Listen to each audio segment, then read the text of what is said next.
Ever been on holiday in some historic town in Europe? Ever dreamt of climbing that ancient tower or fort that has a few too many steps? Ever been held back because of poor knees or an Americanized diet? Well, don't worry, because Stair Tower is here to make that dream come true. It's a platformer. You start at the bottom and you get to the top via pure will and determination. You can move and you can jump. There's no running involved, there's no convoluted controls. It's simple. The jump height is controlled by how long you hold the jump button. You can tap it for a mini jump and hold it to get the maximum height. For the majority of the time, you'll be holding the button because most gaps require it. But there are some areas where jumping too high will send you into spikes, resetting you at your last flag checkpoint. I really respect the developer. They've not made it maddeningly difficult. It's not a rage game in the vein of Jump King. If they had made a rage game, they would be a millionaire right now because they could have baited Twitch streamers, also known as children's entertainers, to play their game for content. But they have more integrity than that. The game starts fairly easy, then progressively gets harder the higher you get. But it never gets to a point where you feel the game is unfairly punishing you. You may get to a spot where you die a few times, but patience and timing pays off. There are some obstacles you need to rush through, but you get the chance to stay on a lower platform to time those obstacles before committing. If you do get got, the runbacks to where you were aren't particularly long. There's a checkpoint system as you move to the next stage, with each stage usually being only 4 or 5 screens long. Overall, it's a well-made back-to-basics platformer. It's something to help you maintain your core gaming skills.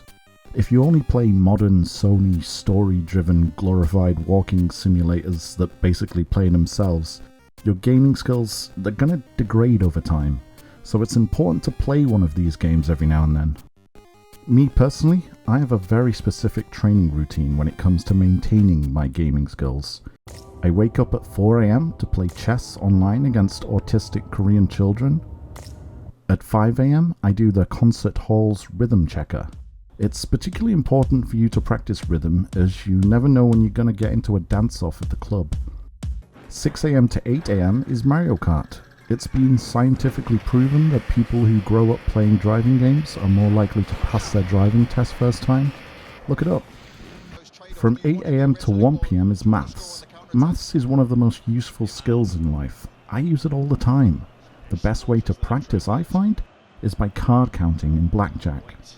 By 2 PM, I'm starting to get peckish, so I play some Dragon's Dogma 2. At 3 PM, I do some CS2 aim training. If one ventures outside, you could find yourself in a self-defense situation, especially if you live in major cities, and it's important to aim for the head so they can't make up lies about you at the court case. 6 PM is psychological horror time. You need to be able to perform under all kinds of pressure, whether it's time pressure, competitive pressure, resource pressure, or social pressure. One that's the most overlooked, yet perhaps the most important, is psychological pressure. 8 PM is VR time. Every muscle needs to be activated when gaming, and VR is a great way to achieve that. It engages your whole body, enhancing coordination and providing a full body workout. I'm sound asleep by 2 AM in VR chat, sleeping next to my waifu, who is likely a 45-year-old man with a voice changer. I get a solid 2 hours of REM sleep before getting up and doing it all again.